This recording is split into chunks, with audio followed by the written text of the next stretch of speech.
वर्षाची करा सुरुवात पलूस शहरातील विश्वासाचं नवं नाव चांगभलं ज्वेलर्स सोबत।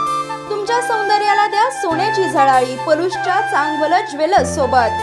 चोख सोन्या चांदीच्या दागिन्यांचे भव्य दालन, आकर्षक सुवर्ण अलंकार योग्य दरात मिळवण्याचे एकमेव ठिकाण चांगभलं ज्वेलर्स, मेन रोड, नागोबा मंदिर समोर, पलूस। प्रोप्रायटर राहुल मोरे।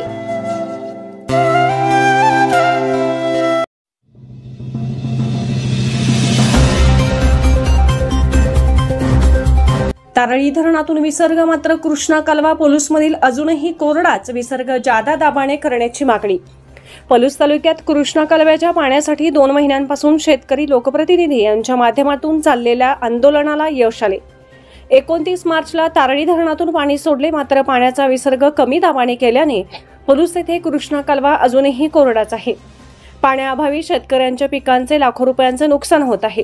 लोकप्रतिनिधी निवडणुकांमध्ये व्यग्र असल्याने त्यांचे याकडे दुर्लक्ष आहे। शेतकऱ्यांना वाली कोण असा प्रश्न शेतकरी विचारत आहेत। तारळीतून जादा दाबाने पाणी सोडावे अशी मागणी होत आहे। आंधळी बांबवडे या भागात आरफळ कालव्याचे पाणी दाखल झाल्याने शेतकऱ्यांना दिलासा मिळाला, परंतु कृष्णा काठावरील शेतकऱ्यांना पाण्यासाठी एवढा संघर्ष का करावा लागतो आहे। तारळी येथील धरणातून सुरुवातीस 300 क्युसेकने कृष्णा कालव्यात पाण्याचा विसर्ग केला। पाटबंधारे अधिकाऱ्यांनी ही माहिती दिल्याने शेतकऱ्यांना दिलासा मिळाला होता।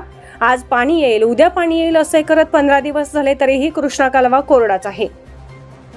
त्यामुळे शेतकऱ्यांमध्ये संतापाची लाट पसरली आहे।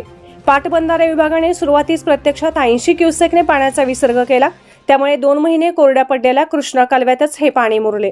पाणी पुढे सरकत नाही हे निदर्शनास आल्यानंतर 125 क्युसेकने पाण्याचा विसर्ग केला आहे, परंतु कृष्णा कालव्याची तहान मोठी असल्याने त्याचा विसर्ग 300 क्युसेक करणे गरजेचे आहे।